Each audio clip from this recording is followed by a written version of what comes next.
അപ്പോൾ ഈ വെള്ളത്തെ തേടൽ, അതിനുവേണ്ടി നമസ്കാരം നടത്തൽ ഇന്ന് സമുദായത്തിൽ നിന്നും എടുക്കപ്പെട്ടു പോയ ഒരു സുന്നത്തിൽപ്പെട്ടതാണ്. അതുകൊണ്ട് അത് ഹയാത്താക്കാൻ നമ്മൾ ശ്രമിക്കണം. ഈ സംഭവം മാത്രമല്ല, ഗ്രഹണ നിസ്കാരങ്ങളും ഈ സമുദായത്തിൽ നിന്ന് ഏതാണ്ട് എടുക്കപ്പെട്ടു പോയതുപോലെയാണ്. കാരണം കഴിഞ്ഞ റമദാനിൽ ഏതാണ്ട് 4-5 മണിക്കൂറോളം ഇവിടെ ഗ്രഹണം ഉണ്ടായിരുന്നു. പക്ഷേ അത് കേരളത്തിൽ വേണ്ടത്രയും ദൃശ്യമായിട്ടില്ലെങ്കിലും ഇന്ത്യയുടെ പല ഭാഗങ്ങളും ദൃശ്യമായെങ്കിലും ഗ്രഹണ നിസ്കാരങ്ങളൊക്കെയും ഏതാണ്ട് ഇല്ലാതായതുപോലെ ആയിട്ടുണ്ട് സമൂഹത്തിൽ. ഇതൊക്കെ റസൂലുള്ളാഹിന്റെ സുന്നത്താണ്. അത് നടപ്പാക്കിയിട്ടില്ലെങ്കിൽ നബിയുടെ സുന്നത്ത് മരണപ്പെട്ടു പോകും. കാരണം പിൻഗാമികളായ ആളുകൾ ഇങ്ങനെ ഒരു നടപടിക്രമത്തെ ശരിക്കും മനസ്സിലാക്കണമെങ്കിൽ മുൻഗാമികളുടെ പ്രവർത്തനം വേണം.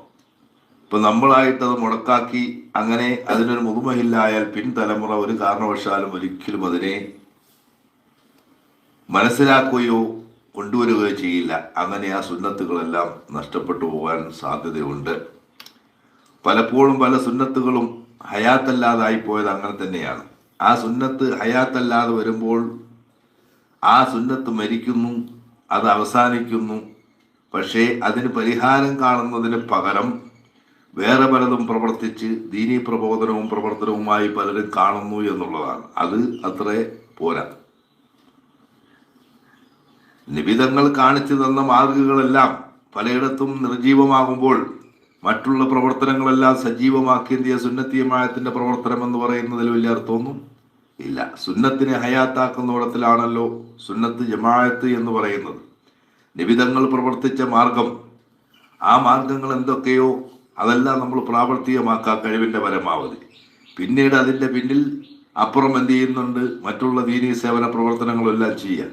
ഇതാണ് നമ്മൾ സാധാരണ ചെയ്യേണ്ടത്. പക്ഷേ പലപ്പോഴും പല സുന്നത്തുകളും മരിച്ചു പോകുന്നുണ്ട്, അത് ശ്രദ്ധിക്കപ്പെടാതെ പോകുന്നുണ്ട്.